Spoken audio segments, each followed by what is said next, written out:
Aku Protestan. Protestan.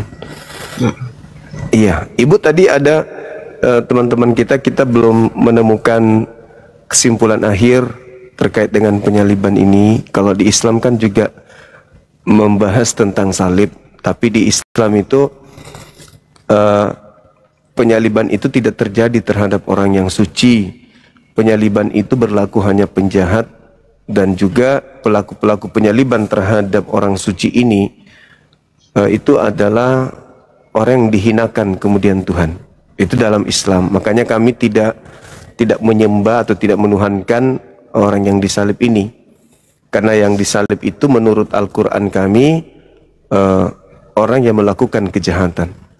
Nah, Islam Kristen mengangkat satu tema ini dalam dua belahan yang berbeda. Nah, kalau di Kristen, salib itu adalah jalan keselamatan bagi teman-teman kita Kristen. Nah, maka muncul pertanyaan, yang melakukan penyaliban terhadap Yesus itu pahlawan atau penjahat menurut saudara-saudara Kristen? Menurut Ibu gimana? Iya. Halo ya, salam kenal ya Bang Juma. Saya Ibu. Aku sih sebenarnya bukan ini ya, bukan ahli agama juga, jadi sebenarnya kurang apa untuk perdebatan seperti ini baru juga ngikut. Iya Ibu. Cuma dengar. Nah, cuman ini aku kasih penjelasan yang saya tahu aja ya, yang saya tahu dari karena memang saya kan sudah Kristen dari lahir. Nah, jadi seenggaknya ini adalah ya, nggak mungkin juga saya tidak punya pengetahuan tentang ini. Jadi apa yang yang saya tahu aja. Nah, kalau misalnya tentang judul ini ya, eksekutor salib itu sebagai pahlawan atau sebagai penjahat ya tadi ya, saya sempat dengar juga sedikit. Sebenarnya gini loh Bang Juma, kalau ini apa penyaliban ya, soal penyaliban ini memang kan sudah ya, mungkin sudah sering didengar kalau misalnya ini sebenarnya sudah termasuk satu rencana Allah di dalam dunia ini, termasuk kelahiran Yesus serta penyaliban Yesus ini adalah sudah masuk di dalam rencana Allah dari jauh sebelum Yesus ada. Itu ada kok ayatnya di perjanjian lama. Di perjanjian lama ya, perjanjian lama kan jauh sebelum ada Yesus ya. Dan di situ ada ayat-ayatnya tentang adanya anak manusia yang teriak-teriak minta tolong, itu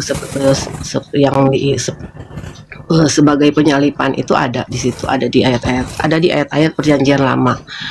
Nah, kalau misalnya penyaliban Yesus yang dilakukan oleh tentara-tentara Romawi itu, nah mungkin yang jadi pertanyaan, tentara-tentara Romawi ini apakah bisa kita sebut pahlawan atau penjahat gitu ya. Nah, jadi dengan apa yang saya sebutkan tadi ya, dimana ini adalah suatu rencana besar Allah buat kita manusia. Nah, karena ini sudah masuk di rencana Allah itu sendiri, nah makanya kita sebagai umat manusia, bukan ranah kita untuk menentukan mereka itu pahlawan atau penjahat. Jadi ini adalah urusan mereka dengan mereka berurusan dengan Allah sendiri, karena ini Allah kan yang membuat semuanya ini kan. Bisa dibilang ini adalah skenario Allah ya di dunia ini untuk Yesus dan manusia. Nah, jadi kita tidak pernah harus nggak pernah ada kepikiran sama sekali, dan memang nggak pernah ada untuk harus mikirin mereka itu pahlawan atau penjahat, karena buat kita tuh itu nggak penting banget. Karena di sini kan yang penting buat kita penyaliban itu memang harus terjadi, karena Kalau tidak terjadi penyalipan, berarti rencana Allah tidak terjadi dong di dunia ini. Ya, nubuat yang sudah direncanakan Allah tidak terjadi kalau sampai tidak ada penyalipan. Nah, makanya kita memang fokus di penyalipan itu sendiri, bukan di mereka sebagai pahlawan atau penjahat. Karena itu seperti saya bilang tadi, ini mereka yang tentara Romawi ini dia berurusan dengan Allah gitu loh, bukan kita sebagai manusia. Ya mungkin seperti itu. Karena kalau sampai tidak terjadi penyalipan, nah Allah tidak bisa, kita tidak bisa Yesus itu sebagai juru selamat kita. Kalau misalnya seperti Yesus bisa dibilang sebagai juru selamat karena sudah terjadi secara sempurna karena dia sudah mati, dia bangkit dan dia naik ke surga. Nah, itu sudah terjadi secara sempurna. Jadi tidak ada lagi yang harus kita perdebatkan ya.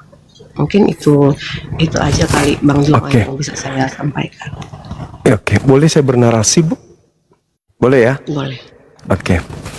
Jadi ketika Islam itu berbicara salib, maka diawali dengan adanya sebuah kitab yang bernama Al-Quran, surah Al-Ma'idah dan juga surah An-Nisa. Barulah Islam itu punya hak berbicara mengenai salib. Saudara-saudara Kristen berbicara salib dan tahu tentang salib setelah saudara Kristen kemudian menerima Bible, kan gitu ya Bu ya. Jadi kita Islam dan Kristen itu bukan pelaku dalam hal penyaliban ini, bukan oknum-oknum yang kemudian hadir sebagai orang yang melakukan aktivitas yang menghantarkan Yesus pada penyaliban. Siapa mereka yang hadir pada yang ada pada prosesi penyaliban ini? Yang pertama orang Farisi, yang kedua ahli Taurat, yang ketiga imam-imam kepala, yang keempat mahkamah agama. Mahkamah agama, ahli Taurat, imam-imam kepala, orang Farisi, ini adalah orang yang sudah ahli di bidangnya. Mereka lah yang paham tentang kitab mereka, yaitu kitab Tanakh, Taurat, Ketubim, Nevi'im. Islam Kristen di luar garis, yang punya kitab adalah mereka. Ketika mereka kemudian melihat Yesus melakukan banyak mukjizat, Yesus maupun mereka, imam-imam kepala, mahkamah agama, orang Farisi, dan juga mahkamah agama, itu tidak pernah sedikit pun berpikir bahwa Yesus ini kita salibkan karena sesuai dengan kitab kita yang sudah dinubuatkan. Dan Yesus pun tidak pernah bertemu atau bercakap dengan mereka para eksekutor membahas tentang bahwa betul saya memang harus kalian salibkan karena memang itu sudah tertulis di kitab kita untuk menyelamatkan manusia. Mereka kompak, mereka sejalan, mereka sekata, ada yang menyiapkan upacaranya, ada yang menyiapkan alat-alatnya, ada yang menyiapkan eksekutornya, ada yang menyiapkan kemudian palang kayunya untuk kemudian disalibkan. Itu tak pernah terjadi. Nah, kemudian latar belakang awal terjadinya adanya keinginan penyaliban ini di luar Islam, di luar Kristen, masih berbicara mengenai tuan rumah. Banyak orang yang kemudian melihat Yesus melakukan mukjizat, semisal yang membuat mereka terguncang itu adalah ketika Yesus menghidupkan kembali anak Maria, yaitu Lazarus, yang tertulis di dalam Yohanes 11 nomor 46, 45 dan sampai 57. Mereka melihat, wah hebat ini Yesus ini, wah luar biasa. Beberapa orang di antara orang Farisi kemudian datang melapor ke mahkamah, ke imam-imam kepala. Lalu imam kepala mengundang mahkamah agama. Lalu mereka melakukan rapat kilat. Sampai mereka mengatakan, apa yang harus kita lakukan? Yesus ini kalau kita biarkan kemudian untuk melakukan banyak tanda dahsyat mukjizat, maka akan semakin banyak orang yang percaya kepada Yesus. Dan kalau itu terjadi, maka orang Roma akan datang merampas tempat suci kita dan merampas bangsa kita. Ini masih terjadi pergulakan di antara tuan rumah sang pemilik kitab. Lalu imam kepala yaitu Kayafas tahun itu mengatakan di saat rapat itu, kalian tidak insaf dan kalian tidak mengerti bahwa adalah lebih baik Yesus satu orang mati daripada seluruh bangsa kita ini binasa. Maka tahun itu juga imam kepala Kayafas bernubuat bahwa Yesus harus mati untuk membebaskan bangsa Israel dari penjajahan Romawi. Di data nomor 53 dikatakan, maka mulai saat itu juga mereka sepakat membunuh Yesus. Jadi latar belakang pembunuhan yang terjadi, rencana pembunuhan adalah karena unsur ekonomi politik, bukan untuk menyelamatkan dunia. Itu konsep dari gereja, dari Kristen muncul belakangan. Yang melatar belakangi di TKP itulah yang paling valid. Mereka sepakat membunuh Yesus karena takut bangsanya dirampas oleh Roma dan Yunani. Maka di data nomor 54, mulai saat itu Yesus tidak lagi muncul di hadapan mereka, melainkan dia pergi sebuah kota di Efraim. Di sana dia tinggal bersama dengan murid-muridnya. Itulah awalnya. Sehingga ketika mereka datang menangkap Yesus, apa kata Yesus dalam Lukas 22 nomor 52? Kata Yesus gini, sangkamu aku ini penjahat, penyamun, sampai kalian datang lengkap dengan pedang dan pentungan. Padahal setiap hari kamu melihat aku di dalam bait suci mengajar, tapi kalian tidak menangkap aku. Lalu Yesus tambahkan kalimatnya, oh iya, sekarang adalah saatmu dan sekarang saatnya kuasa kegelapan. Artinya, upaya penangkapan terhadap Yesus itulah awalnya kuasa kegelapan itu bekerja. Maka di dalam kitab Matius 26, di dalam Markus 1, mereka sepakat kemudian untuk melakukan tipu muslihat. Mereka melakukan kesaksian-kesaksian palsu untuk supaya Yesus itu dibunuh. Mereka melakukan tipu muslihat. Pokoknya apapun yang harus kita lakukan, apapun kesaksiannya, yang penting Yesus ini dibunuh. Itulah latar belakangnya. Jadi kalau saudara Kristen mengatakan itu sudah dibuatkan, yang tahu kitab Yahudi itu ahli Taurat, mahkamah agama, imam kepala, orang Farisi. Tapi tidak ada di antara mereka sepakat membunuh Yesus karena nubuatanlah, Mazmur 22, Eli Eli lama sabaktani lah. Itu semua adalah upaya gereja mengambil dan mencocok-cocokkan tentang penyaliban. Karena yang lebih tahu keadaan saat itu adalah orang-orang Yahudi, bukan Islam, bukan Kristen. Maka latar belakang terjadinya upaya penyaliban bukan karena adanya dosa waris, bukan karena adanya nubuat. Justru imam kepala sang ahli kitab Torah membuat nubuat tahun itu juga. Maka tahun itu juga imam besar atas nama Kayafas bernubuat bahwa tahun ini Yesus harus mati demi menyelamatkan bangsa Israel. Maka mulai sejak itu mereka sepakat membunuh Yesus. Terjadi sesuatu upaya pembunuhan. Selesai, muncullah Kristen menjadikan penyaliban itu adalah keselamatan. Makanya ibu jadi bingung juga, penyalib Yesus ini pahlawan atau penjahat? Karena sejatinya mereka itu penjahat. Pembunuh Yesus itu penjahat, titik. Kenapa? Karena Tuhan mengatakan menurut kitabnya orang Yahudi, Keluaran 23 nomor 7 nomor 8, jangan kau membunuh orang yang tidak bersalah. Jangan kau bunuh orang yang benar, sebab aku Tuhan tidak akan membenarkan orang yang bersalah.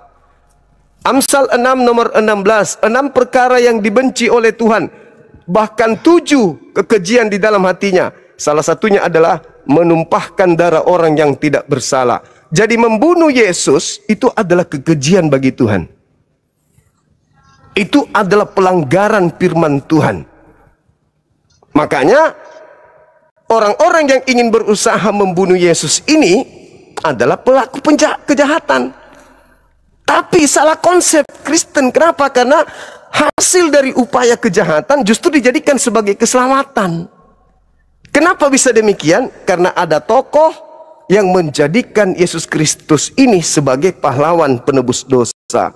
Padahal di antara tokoh ini muncul, dan di antara Yesus berpesan, waspadalah kepada penyesat yang datang kepadamu dengan memakai namaku dan berkata akulah Kristus. Jangan kau percaya, mereka akan menyesatkan banyak orang. Nah, satu-satunya agama yang membawa nama Yesus dan mengatakan Yesus itu Kristus, ya Kristen. Kata Yesus, jangan kau percaya, mereka akan menyesatkan banyak orang. Artinya Yesus menasihati Yahudi, jangan percaya kepada Paulus, jangan kau percaya kepada Kristen. Karena hanya agama Kristen yang membawa nama Yesus, yang banyak orang ini. Dan hanya Paulus yang pernah mengaku bertemu dengan Kristus. Seperti itu, Bu. Maka penyesatnya datang dengan memakai nama Yesus dan bergelar Kristus. Nah, makanya dimunculkanlah suatu narasi, suatu doktrin dan dogma, dosa waris lah, padahal tak ada dalilnya. Adam mewariskan dosa kepada keturunannya, tak ada dalilnya. Yesus kemudian nebus dosa di atas tiang salib, dalil dibuat-buat belakangan. Padahal kejadian yang sebenarnya, mereka sepakat membunuh Yesus. Kata Pilatus di dalam Matius 27 nomor 18, mereka orang-orang Yahudi, imam kepala, mahkamah agama, ahli Taurat, menyerahkan Yesus untuk dibunuh karena dengki, bukan karena nubuat. Nah, nanti cerita ini bergulir menjadi lain setelah masuk ke mimbar gereja. Jadilah Yesus sebagai penebus dosa yang tadinya justru itu adalah korban para pendosa. Seperti itu, Ibu. Silakan.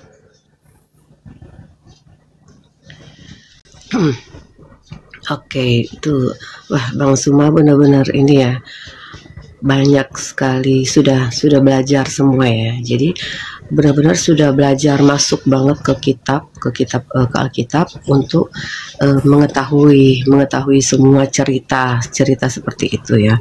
Cerita mengenai penyalipan Yesus, dan juga mungkin banyak hal-hal yang Bang Suma sudah tahu, sudah memahami isi Alkitab itu ya. Nah, kalau kayak Bang Suma bilang tadi, nanti kita jadi bingung kan, mau bilang dia pahlawan atau dia penjahat. Sebenarnya kita nggak ada yang bingung, mungkin dari pihak kalian yang bingung gitu, tapi kalau dari kita nggak ada yang bingung masalah itu, karena itu seperti saya bilang tadi, itu bukan ranah kita sebagai manusia. Nah, kalau yang Bang Suma ceritakan tadi soal prosesi penyalipan Yesus, ini semua kan, ini kan saya bilang tadi, itu kan skenario Allah. Allah itu bisa berbuat apa saja, termasuk skenario apa prosesi yang terjadi itu semua sudah masuk di rencananya, dan itu semua pasti akan terjadi. Dia sudah tahu itu pasti terjadi.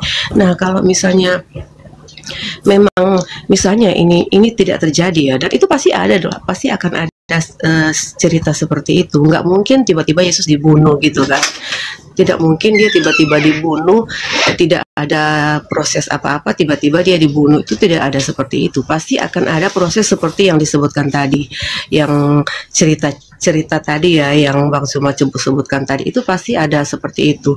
Nggak mungkin tiba-tiba Yesus mati ya, nggak mungkin kan ada cerita seperti itu kan. Nah, begini loh, nah kenapa memang ini semua harus terjadi dan kita tidak fokus di situ, kita tidak fokus di proses kematian Yesus itu seperti apa. Kita tahu cerita Yesus seperti itu kematiannya, tetapi yang pokok di situ itu bukan itu. Yang penting buat kita, Yesus rencana Allah sudah digenapi dengan kematian Yesus, bahkan dia dibangkitkan dan dia sudah dinaik ke surga. Nah, yang menjadi fokus kita di sini begini loh. Coba seandainya Yesus tidak mati, Yesus apalagi bangkit, apalagi naik ke surga. Nah, itu semua tidak, belum tentu saya menjadi pengikut Yesus saat ini kalau sampai Yesus tidak mati dan Yesus tidak bangkit. Saya juga belum yakin kalau saya menjadi pengikut Yesus saat ini. Nah, kalau sampai Yesus tidak bangkit, nah itu kita tidak akan terjadi seperti ini. Seperti kan kalau misalnya Bang Suma kan, yang Bang Suma misalnya kalau Muhammad kan sampai sekarang kan Muhammad mati dan dia ada di kuburan. Mungkin seandainya Muhammad mati dan dia bangkit, dia naik ke surga, mungkin beda lagi ceritanya kan sampai saat ini. Mungkin seperti itu aja sih, karena kalau saya kan tidak banyak ya, tidak banyak pengetahuan ya. Mungkin Bang Suma banyak menggali ya. Mungkin lebih banyak Bang Suma belajar daripada saya. Lebih banyak Bang Suma menggali isi Alkitab daripada saya. Karena saya memang terus terang cuman sekedar tahu apa adanya yang saya tahu aja. Karena begini loh. Nah, ini satu yang penting yang saya mau sampaikan, tolong dengerin ya Bang Suma ya. Sebelum Yesus naik ke surga, sebelum Yesus diangkat ke surga, dia meninggalkan Roh Kudus untuk kita manusia yang mengikut dia. Dia meninggalkan Roh Kudus kepada orang-orang pengikut Yesus. Nah, Roh Kudus ini fungsinya buat apa? Roh Kudus ini sebagai penolong buat umat-umatnya. Nah, ada di situ ada roh pengetahuan, roh hikmat, roh kebijaksanaan, roh damai sejahtera, dan banyak banget fungsi dari Roh Kudus ini. Nah, itu yang dijanjikan Yesus, dan Yesus sudah meninggalkan Roh Kudus itu kepada kami pengikut Yesus. Nah, Roh Kudus ini kan tidak ada sama Bang Suma dan pengikut Nabi Muhammad itu tidak ada Roh Kudus itu. Jadi menurut saya begini, kalian mau baca Alkitab dari A sampai Z, mau jungkir balik juga mau baca Alkitab, kalian tidak akan mendapatkan pengetahuan seperti kehendak Yesus, kehendak Allah.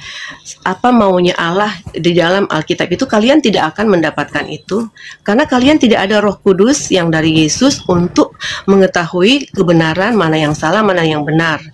Karena kalian kan membuka Alkitab, membaca Alkitab itu hanya mencari kesalahan Alkitab, bukan untuk kebenaran akan Allah. Nah, kalau kita kan beda. Kita ini membaca Alkitab, kita mendapat hikmat dari Roh Kudus itu, dan kita tahu membedakan mana yang benar, mana yang tidak benar. Nah, kalau misalnya Bang Suma atau yang lain-lain, kalian membaca Alkitab itu hanya untuk mencari-cari kesalahan, apalagi kalian juga tidak ada Roh Kudus yang Yesus tinggalkan. Dan jadi makanya memang pengetahuan kita memang beda. Jadi kita memang tidak akan pernah ketemu, mau sampai kapanpun kita mau ngobrol, kita mau berdebat soal Alkitab ini dari orang Kristen dan Islam, kita tidak akan ada tidak akan pernah akan dapat titik temunya. Jadi ini kita hanya orang-orang yang seiman, yang sehati, yang membaca Alkitab itu, kita diberikan hikmat dan kita memahami apa maksud Allah dengan apa yang kita baca itu. Seperti itu, Bang Sum. Oke, baik Bu. Ada hal menarik. Saya melihat kalau iblis itu punya tabiat selalu mengklaim sesuatu yang bukan haknya. Ketika Ibu berbicara mengenai Roh Kudus, saya ini 18 tahun mengkaji Bible, dan saya tidak pernah menemukan ada kata Roh Kudus di dalam original teks Bible, kecuali di kitabnya orang Yahudi, Ruach HaKodesh. Ruach HaKodesh itu pun berbicara mengenai malaikat. Kalau di Kristen itu, sabar Bu, di Kristen itu bahasa Yunaninya Pneumahotheos, bukan Roh Kudus. Roh Kudus itu bahasa Al-Quran. Qul nazzalahu ruhul kudus min rabbika bil haqq. Itu hanya ada di Al-Quran kata Roh Kudus itu. Ketika Belanda datang menjajah di Nusantara ini, memboncengi misionaris untuk mengkristenkan orang Nusantara, mereka membuat lembaga di Batavia saat itu, lalu kemudian menerjemahkan kitab Belanda ini masuk ke bahasa Melayu. Disitulah pertama kali kata Roh Kudus dirampok dari Al-Quran.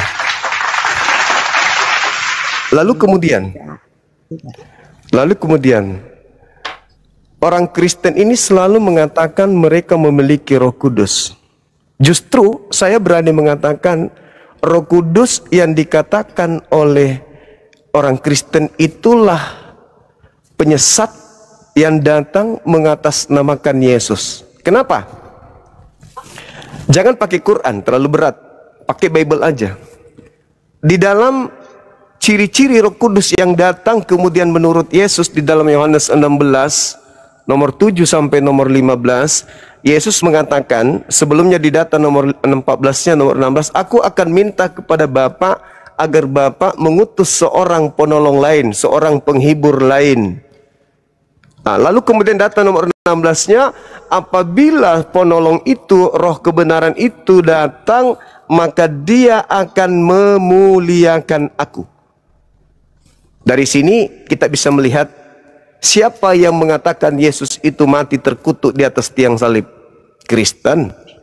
Siapa yang mengatakan Yesus atau di dalam iman kami Nabi yang datang di tengah Bani Israel dengan nama Iso, dalam bahasa Aramnya disebut Iso, bahasa Ibrani Yosua, dalam bahasa Arab Isa, yang kemudian disucikan oleh Allah, langsung diangkat ke langit tanpa kemudian mengalami penghinaan. Itu hanya Islam. Roh kebenaran akan datang dan akan memuliakan aku. Islam datang memuliakan Nabi yang datang di tengah Bani Israel.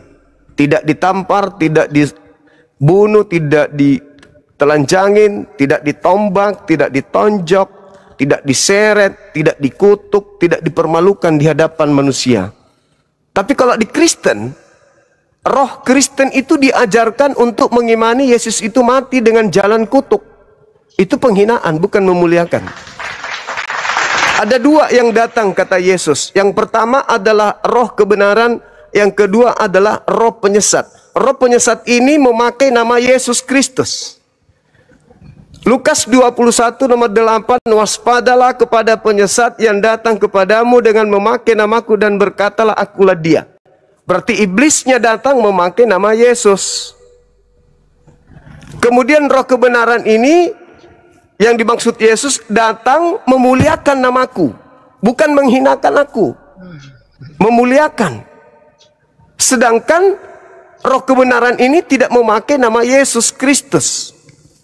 Penyesat itulah yang memakai nama Yesus Kristus. Matius 24, ketika murid-murid datang di Bukit Zaitun, murid bertanya kepada Yesus, Guru, apa tanda kedatanganmu?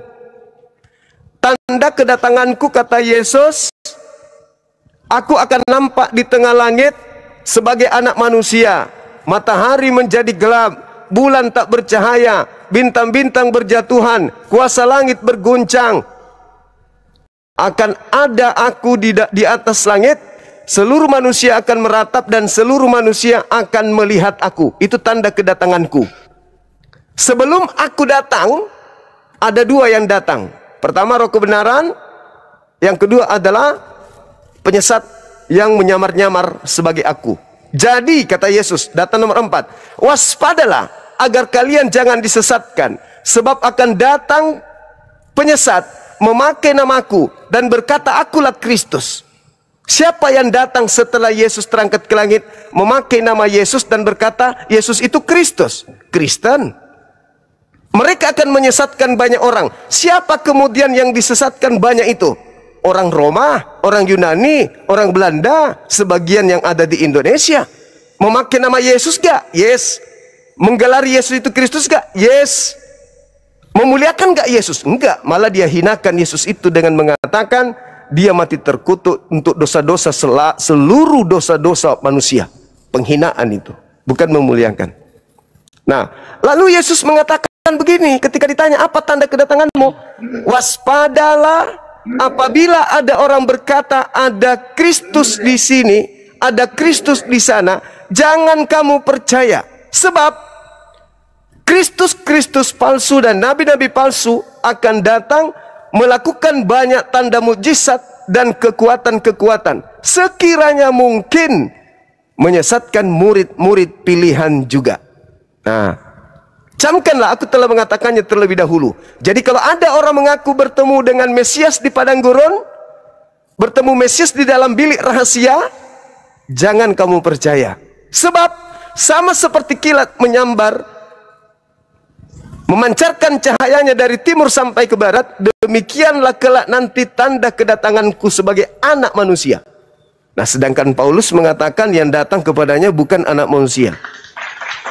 Ketika ada oknum mengaku Yesus datang kepada Paulus, apakah tanda-tanda kedatangan Yesus sudah ada? Tak ada. Berarti yang datang di Paulus siapa? Itulah si palsu itu, yang ibu katakan Roh Kudus. Sekira jelas saya sampaikan ibu, bahwa roh kebenaran itu hanya ada di Islam, tidak ada roh kebenaran di Kristen. Karena setiap Kristen berbicara pasti dusta. Tidak ada yang keluar dari mulut Kristen terkait dengan agama Kristen kalau bukan dusta. Saya jaminkan itu. Mulai angkat bicara sampai selesai yang terlontar semuanya dusta. Sama seperti ibu mengatakan Tuhan punya rencana untuk menyelamatkan manusia. Mana dalil? Tak ada. Bohong. Memfitnah Tuhan. Ada. Silakan Anda tunjukkan. Di mana Tuhan berencana menyelamatkan manusia dengan mengorbankan orang benar. Silakan. Itu ada di perjanjian lama, di Mazmur. Di Mazmur mana, Ibu? Mazmur 37, Mazmur 91.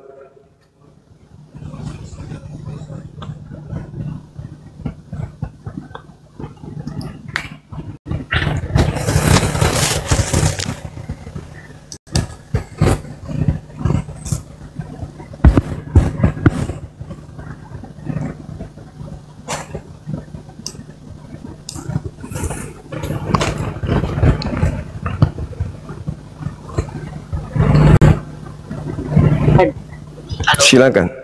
Di Mazmur berapa, Ibu? Kalau yang dia di Mazmur 2 itu maksudnya. Itu bukan Tuhan di situ, Ibu. Itu bukan Tuhan. Itu ratapan hamba kepada Tuhan. Yang saya maksud pernyataan Tuhan untuk hamba. Kalau Mazmur 22 itu ratapan manusia kepada Tuhan. Dan saya kan di sini jujur saya tidak ada persiapan ya, tidak ada persiapan. Jadi kalau misalnya untuk ayat-ayat seperti itu sebenarnya ada. Nanti saya cari dulu, baru nanti saya naik lagi ya. Nanti boleh saya Bu, naik silakan. Nah, tapi kalau misalnya saya kan memang tidak pernah belajar ya. Saya naik sini aja saya tidak pernah direncanakan. Jadi saya tidak pernah, beda dengan Bang Juma. Bang Juma ini sudah banyak ada catatan semua pasti di situ ya. Kalau saya memang tidak ada, jujur tidak ada. Dan itu nanti saya pastikan saya akan ada baik Ibu, kami tunggu Ibu ya. Siap. Nah, kalau misalnya emang yang tentang Bang Juma bilang tadi itu berarti Bang Juma tadi bilang dengan kata lain Yesus itu adalah nabi palsu gitu. Yesus itu ada dua, Ibu. Itu kata Yesus. Yesus itu ada dua. Satu, nggak ada dua. Dua, nggak Ibu. Ada dua, satu. Ibu yang menjadikannya satu. Tidak ada dua di Alkitab, nggak ada dua Yesus. Itu cuma satu. Boleh saya uraikan, buktikan? Boleh. Di Lukas 22 ada di ada di iya. Lukas Coba 22. Ibu baca Lukas 22 nomor 69. Nih ya. Ini saya handphonenya cuma satu soalnya. Jadi saya agak berapa Lukas berapa? Lukas 22 69. 22 ayat.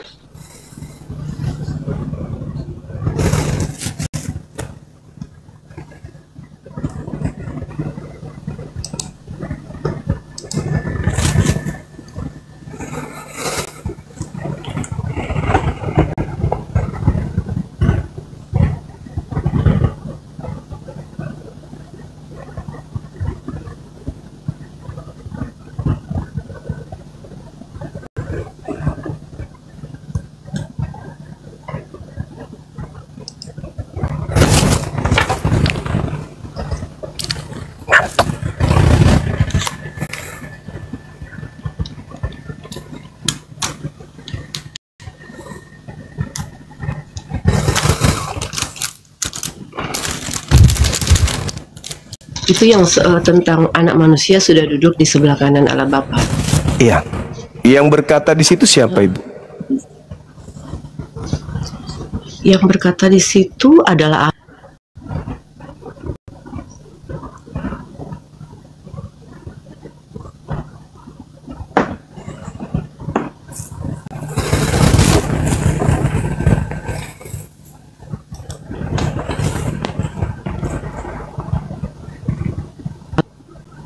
halo? Ya. Iya. Yang berkata di sana siapa? Yang ditangkap di itu siapa, Ibu? Yang ditangkap, emang itu ditangkap ada di situ? Iya, itu sementara disidang oleh imam-imam kepala. Coba Ibu baca data-data satu perikopnya. Oknum ini dikira Yesus setelah diolok-olok, setelah kemudian mereka hakimi, mereka adili, imam-imam kepala dan pengawal-pengawal imam kepala itu bertanya kepada Yesus, apakah engkau ini adalah Mesias?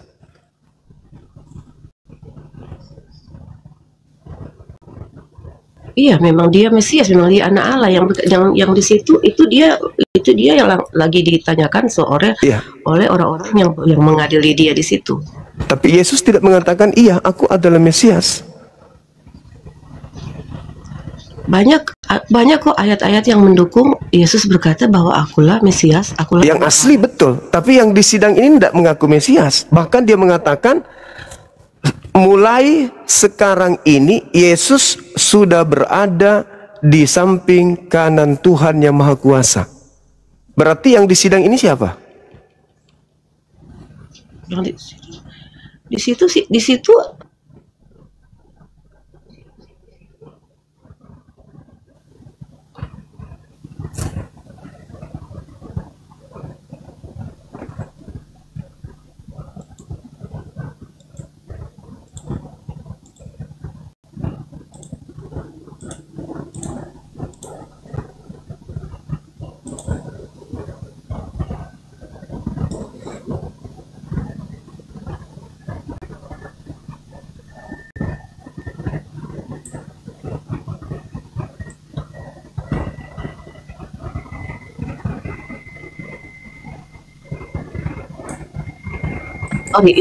ini bukan seperti itu ceritanya.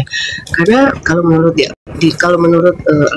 yang benar, Alkitab yang benar, bahwa Yesus itu naik ke surga, duduk di sebelah kanan Allah Bapa. Di saat dia setelah mati, bangkit dan naik ke surga, dia duduk di sebelah kanan Allah Bapa. Tapi pengakuan yang tadi ini, pengakuan Bapak yang sedang disidang tadi ini,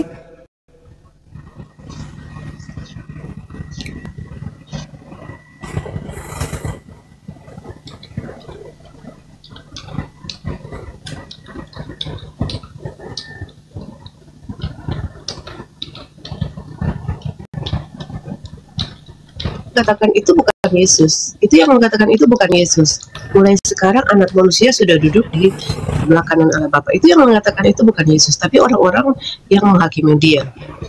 Ibu, itu Yesus. Itu ada duduk di sebelah. Yesus itu yang bicara. Yesus duduk di sebelah kanan Allah Bapa setelah dia mati, bangkit dan naik ke surga. Baru dia duduk di sebelah kanan Allah Bapa. Tapi dia mengatakan mulai sekarang. Sekarang dalam bahasa Yunani itu nun. Nun itu artinya saat ini dia sudah duduk di sebelah kanan Tuhan Bapa. Berarti siapa ini yang disalib nih? Yang sedang bicara ini siapa? Nah, yang bicara itu bukan Yesus. Dia. Masa Yesus bicara dia? Iya, makanya Ibu. Masa Yesus bicara dia? Itu Yesus itu sedang ditangkap Yesus. Coba Anda baca. Coba Anda baca satu perikop pelan-pelan. Anda baca Yesus itu, maka berkatalah Yesus. Yesus itu.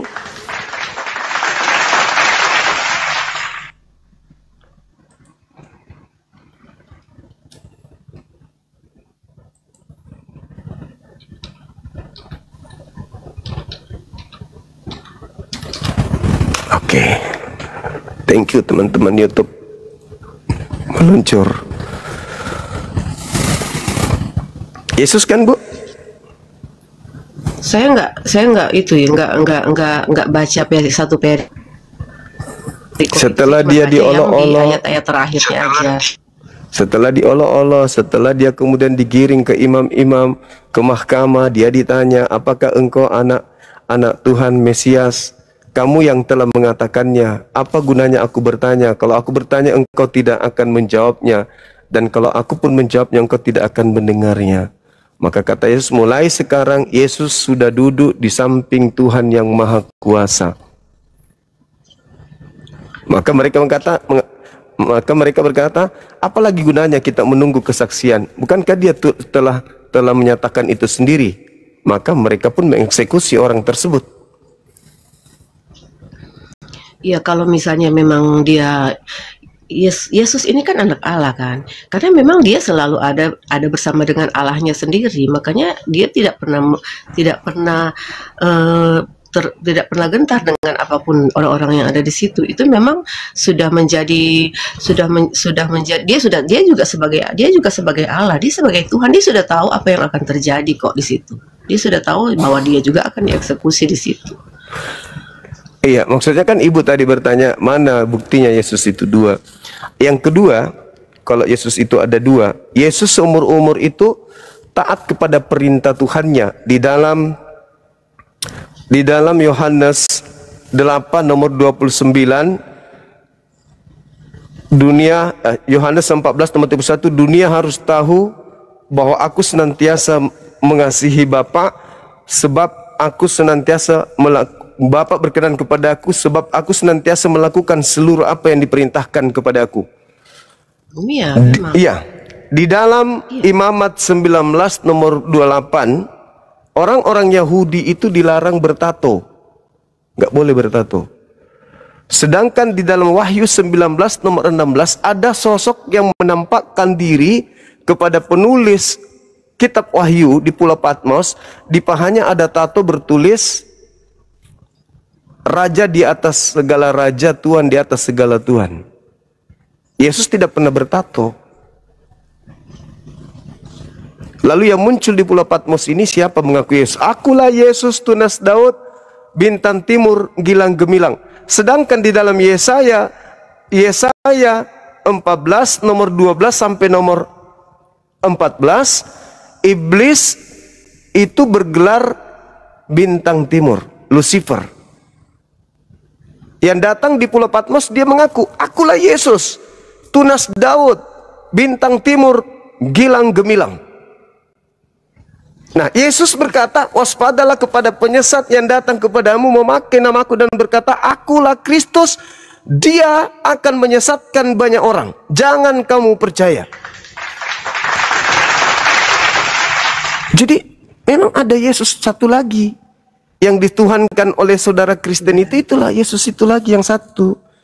Kalau Yesus yang satu ini nabi untuk Bani Israel. Gitu, Ibu. Itu gitu ya. Kalau saya sih saya nggak pernah belajar Alkitab, apalagi sampai ke Wahyu itu saya nggak pernah belajar sampai ke sana ya. Beda mungkin dengan Bang Juma tuh sudah banyak sekali belajar. Kalau kita kan memang belajar tuh kalau saya ya sebagai pengikut Kristus, saya memang kebanyakan belajar bagaimana caranya saya menjadi pengikut Kristus yang benar. Itu aja yang banyak saya belajar. Tetapi kalau untuk cerita-cerita seperti itu jujur aja ya, saya memang nggak banyak belajar tentang itu ya. Jadi mungkin kalau misalnya Bang Juma nanti kasih kesempatan nanti saya nanti akan belajar lagi tentang cerita tentang apalagi Wahyu ya. Wahyu itu memang jujur aja saya nggak pernah belajar tentang, karena Wahyu itu kan tentang kebanyakan nubuatan kan. Jadi aku memang jarang banget belajar tentang Wahyu yang memang malah banyak yang belum terjadi juga kan, nubuatan yang belum terjadi. Jadi itu biasanya yang belajar begitu juga kan pendeta. Jadi saya cuma belajar Alkitab, bagaimana saya mengetahui siapa yang saya ikutin dan bagaimana caranya saya menjalankan kewajiban saya sebagai pengikut Kristus. Itu aja. Tapi kalau misalnya untuk seperti Bang Juma mungkin banyak belajar tentang bagaimana menafsirkan Alkitab, cara-cara untuk mencari kelemahan-kelemahan di Alkitab itu sendiri. Nah, kalau kita kan memang tidak pernah belajar soal itu ya. Jujur aja saya memang tidak pernah belajar. Jadi kalau misalnya nanti mungkin kita dapat kesempatan lagi, saya nanti akan belajar lagi Bang Juma. Tapi Baik, saya yakin Ibu. banget dengan Yesus itu tidak ada dua, tidak ada dua. Yesus itu Silakan Ibu, silakan. Oke Bang Juma, ini sudah mau jam 1. Saya juga sudah dapat kode dari suami untuk sudahi dulu. Nanti Iya, kita Ibu. akan kalau memang ada kesempatan lagi, saya akan naik lagi ke sini ya. Baik Ibu, makasih Bu ya. Terima kasih ya. Sama-sama. untuk kesempatan ini. Oke, Sama-sama makasih, Bang Ibu. Juma. Selamat Makasih malam. Bu. Malam.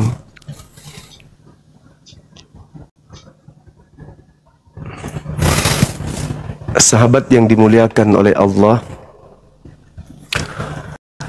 kalimat yang paling tepat dilontarkan oleh saudara Kristen ketika mereka kemudian melihat keadaan bahwa umat Islam itu lebih memahami Bible daripada mereka, maka kalimat yang tadi, kalian mempelajari Bible mencari kesalahan. Padahal yang kita uraikan adalah sebuah kebenaran. Ketidakberdayaan saudara Kristen untuk memahami isi kitabnya sendiri menjadikan kita menjadi salah.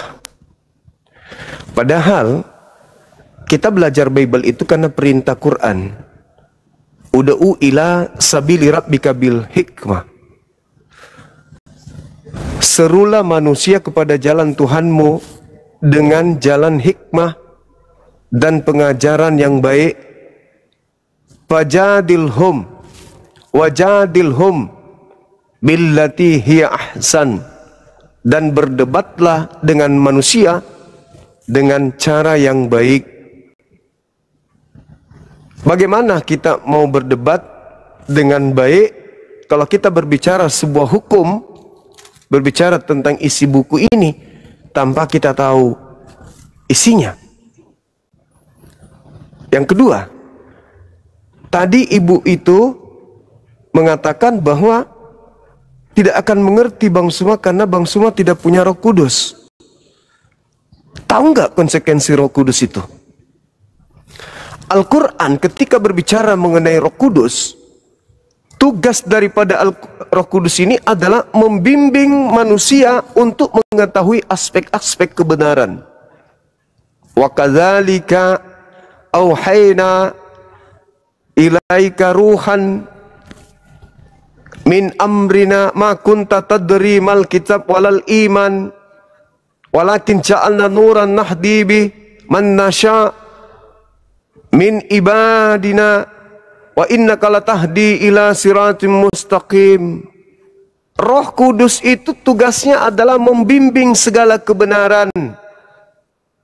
Umat Islam kenapa memiliki Roh Kudus? Roh Kudus itu menurut Yesus mengajarkan segala hukum-hukum, mengajarkan segala keadilan dan pengisapan dunia akan dosa. Ketika umat Islam berbicara mengenai hukum waris, ada di sini. Hukum tata negara ada di sini. Hukum nikah ada di sini. Hukum politik ada di sini. Hukum ekonomi ada di sini. Lengkap. Dia akan mengajarkan segala hukum di sini. Jadi orang yang memiliki Roh Kudus adalah orang yang memiliki ini. Kalau dikatakan memiliki Roh Kudus orang Kristen tidak sinkron ketika dia mengatakan aku tidak belajar Bible, aku ini cuman Kristen biasa, aku ini tidak jarang belajar. Loh, lalu Roh Kudusmu tidur? Bukankah Roh Kudus bagi kalian itu Tuhan? Dan bukankah Roh Kudus itu Maha Tahu karena dia Tuhan? Maka sebenarnya kalau Kristen punya Roh Kudus dan Roh Kudus itu Tuhan, orang Kristen tidak perlu sekolah. Tinggal tutup mata, Roh Kudus. Ya paman, 1000 kurang 1 tambah 1 tambah 3 kali sama dengan berapa? Langsung tahu. Kenapa? Karena pada dirinya ada Tuhan yang mereka sebut Roh Kudus. Tapi polanya tidak begitu. Roh Kudus itu cara kerjanya nggak gitu. Gitu ya, saudara-saudara. Jadi kalau dikatakan gini, tidak, salah kaidah. Karena itu tadi, ya Kata Yesus sih waspada kepada penyesat. Artinya kalau Anda tidak waspada ya Anda disesatkan. Oke, itulah yang terjadi. Lalu saudara-saudara, inilah fungsinya kita untuk berdialog lintas agama. Di samping mengajarkan umat Islam untuk menjaga akidahnya agar mereka tidak murtad, juga mengajarkan saudara Kristen untuk belajar Bible secara seksama, secara mendetail, secara serius. Dan proses kekristenannya tidak hanya doktrin dan dogma, melainkan dengan proses berpikir. Jadi bukan nggak ada gunanya. Berapa saudara Kristen yang naik ke sini tadi? Ada yang paham Bible? Nggak ada. Mereka cuma punya dogma. Adam mewarisi dosa, iblis itu bukan pahlawan, dia adalah pelaku dosa kejahatan. Apalagi Tuhan sudah menubuatkan akan menyelamatkan manusia melalui pengorbanan di atas salib. Mana dalil? Tak ada. Cuma doktrin aja kan. Begitu berhadapan dengan apologet Islam Indonesia, akhirnya apa? Saya belajar dulu, saya belajar dulu, saya belajar dulu. Maka yang mereka harus lakukan terhadap Bang Suma adalah berterima kasih. Bukan menghujat, bukan menista, bukan menjelek-jelekkan, apalagi melaporkan pelanggaran, penistaan, rasis, radikal. Padahal amanat agung beritakanlah Bible ke seluruh makhluk. Itu saya bantu memberitakan ini. Gitu saudara-saudara. Halo, selamat subuh saudara Jack.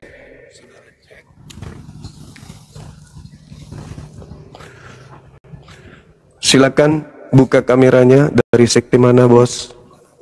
Adakah onde-onde dari ubi kayu?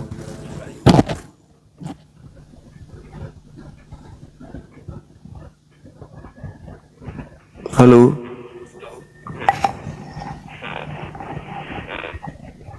Halo.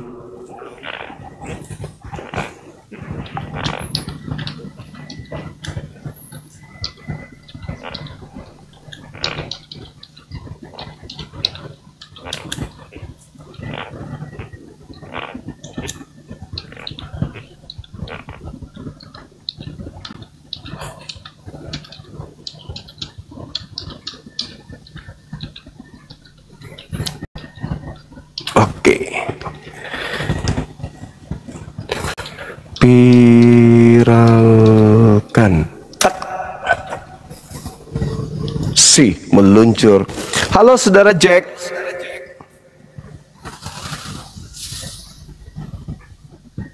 Adakah saudara Jack, Bang Handi dan teman-teman bisa naik nggak? Temani aku udah mulai ngantuk.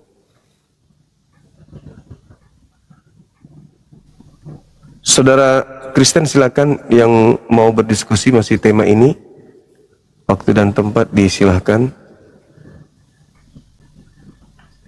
Masih Bang Indra. Bang Indra, bisulan bibirnya, susah ngomong,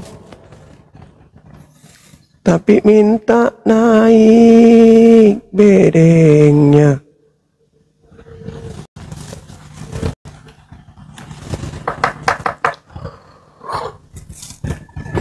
Akbar, Masya Allah. Halo, Berdarawati.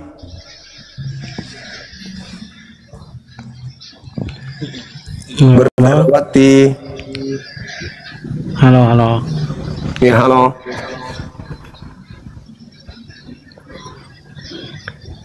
Ya, mau diskusi apa Bang Juma, biar kau jangan sesatkan orang awam aja. Itu temanya sudah ada. Nah, oke, baik ya. Biar kita diskusi enak. Jangan kau sesatkan orang aja. Kau tunggu. Aku on cam, kita pakai data. Oke. Saudara Bang Pong. Bang Pong. Dari sekte mana Bang? Bang Pong. Pampong. Ototnya bagus bang. Cuman abang pemalu. Silakan buka kameranya, saudara. Oh, kapan? Siap.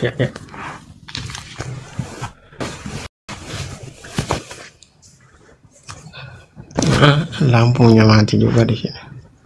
Pakai lilin. Nggak usah nama. Ya udah, nyalain lampunya lah.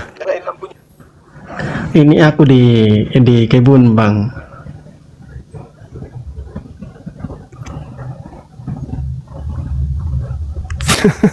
Iya nggak apa-apa, gitu aja, nggak masalah, nggak masalah, nggak masalah. Saya jadi ingat filmnya Saur Sepuh, pasukan ninja yang menghadang kemudian Bruce Lee yang masuk ke hutan. Nah gitu. Iya, biar kau jangan sesat orang. Aku tunjukin data-datanya semua biar orang awam tahu ya. Oke, silakan bang, silakan. Aku main di sini cuma menunjukkan data aja, biar kau jangan sesatkan orang ya. Ya. Ntar bang, aku balik kamera dulu. Oke.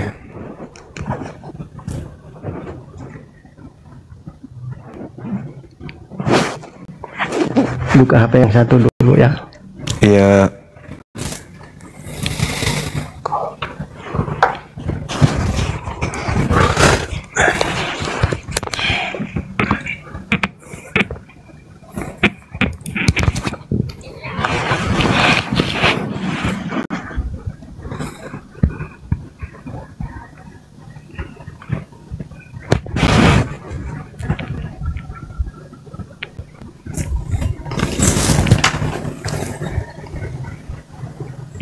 Sabar ya teman-teman, bikin kopi dulu yang lain. Antar juga onde-onde ke sini. Ya, jadi gini ya. Ya kita sesuaikan tema ya. Ya. Ya. Jadi temanya gimana? Yang menyalibkan Yesus itu pahlawan atau penjahat kan gitu. Iya. Benar nggak kau? Itu sudah tertulis bang.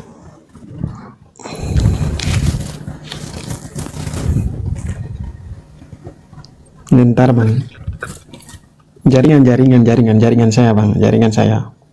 Iya, dibaca aja data apa itu yang Anda ingin tunjukkan. Iya, baca aja.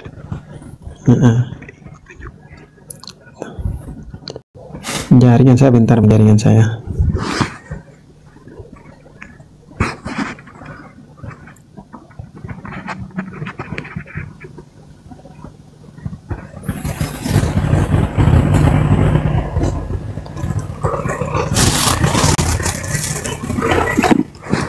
Ya, oke bang ya. Iya. Nah, jadi ya kita lanjut aja ya. Iya. Ya, ini kalau kita berbicara tentang apa penyaliban Yesus ya, Iya. berkaitan dengan penyaliban Yesus ya. Iya. Artinya Yesus itu harus mati ya. Karena kalau kita bicara tentang penjahat maupun pahlawan, itu tidak ada konsep pahlawan dan tidak ada konsep penjahat di dalam Bible ya. Ya, aku pelajari Bible ya, tidak ada konsep tentang pahlawan dan apa namanya penjahat. Ya, kemudian kalau kita berbicara tentang penyaliban itu adalah nubuatan ya. Nanda katanya, karena Allah yang benar Yahweh itu dia berkehendak untuk menyelamatkan umat itu, dia menjanjikan Mesias ya gitu. Jadi biar kita jangan menyesatkan orang ya, karena perjanjian lama itu adalah nubuatan ya. Perjanjian lama itu adalah nubuatan dan perjanjian baru itu penggenapan. Oke. Ini aku baca ya, hamba Tuhan yang menderita ya. Ini hamba Tuhan ini yang menderita ini siapa? Yesus ya.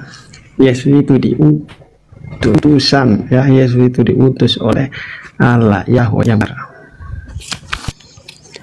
para jaringan ini. Parah bang, parah jaringan saya. Halo.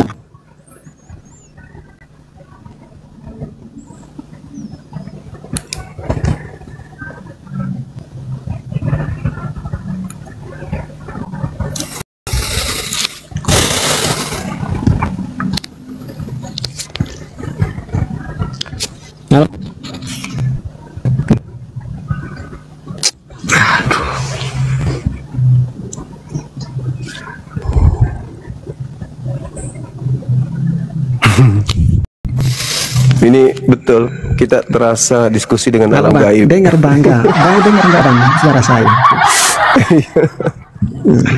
Iya. Dengar bang, jangan ketawa dulu bang, jangan ketawa bang, cuma jaringan saya. Jangan ketawa bang, cuma jaringan saya. Jangan ketawa. Ya ini bukan ninja, bukan sembarang ninja bang. Ini bukan ninja sembarangan bang. Apa omong? Ya oke, saya baca, kamu dengar ya. Iya Martin. Ya. Ini adalah kitab perjanjian lama, yang menubuatkan tentang Mesias itu harus menderita ya. Iya. Harus menderita ya. Makanya kenapa harus menderita? Kenapa harus dibunuh? Kenapa? Ya harus dia disiksa ya. Aduh, itu karena udah dinubuatkan oleh Allah Yahweh benar. Ya, kau dengar ini ya, Yesaya 52, Yesaya 52, 13 ya. Ya, sesungguhnya hambaku ini Allah ya. Sesungguhnya hambaku akan berhasil. Ia akan ditinggikan, disanjung dan dimuliakan ya. Kenapa dia berhasil? Dia berhasil dibunuh. Dimuliakan, dia dimuliakan, bukan dihinakan. Itu sudah tidak kena Yesus itu. Di situ dimuliakan. Yesus dihinakan, tidak nyambung. Iya. Aduh. Dengar dulu. Aku baca ya dulu ya. Aku baca. Yesus itu dihinakan, bukan dimuliakan. Tetapi sesungguhnya penderita lah, dengar ya. Sesungguhnya. Apa orang ini? Bernapas saja susah kok ikut berdebat. Sesungguhnya, sesungguhnya penyakit kita lah yang ditanggungnya. Penyakit apa pula? Kau penyakit apa panu? Dipukulnya, yang dipikirnya. Padahal kita mengira dia itulah dia ditindas Allah. Iya. Ya, kau dengar sini bang ya. Dipukul dan ditindas Allah ya. Ini adalah tindak Allah itu ya. Yang benar ya. Makanya dia harus disalib ya itu. Kau dengar lagi ya. Tetapi nggak nyambung tetapi ya nggak nyambung bang, nggak nyambung.